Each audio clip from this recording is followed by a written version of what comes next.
তাহলে যোগ করলে কি হচ্ছে 9 আর 9 যোগ করলে হচ্ছে 18, 18 আর 6 24, 24-এর 4। এই যে আমি বললাম 24, 24-এর 4 আর এই 2 কোথায় যাবে? এই 2 আবার কোথায় চলে আসবে? এটা হচ্ছে এককের ঘর, এটা দশকের ঘর, এটা শতকের ঘর। এই 2 কোথায় চলে আসবে? সেই দশকের ঘরে চলে আসবে। তাহলে এখানে আমি যোগ করি 5 আর একে 3, 3 3 6, 6-এর সাথে এই 2 যোগ করলে কত হবে? 6 7 8।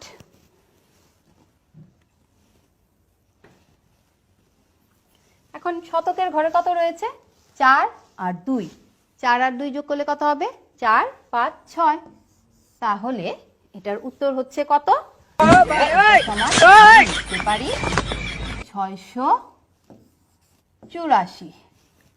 684। আমরা এটা মুছে দিই। বন্ধুরা, তোমরা কি বুঝতে পেরেছো কিভাবে করা লাগবে?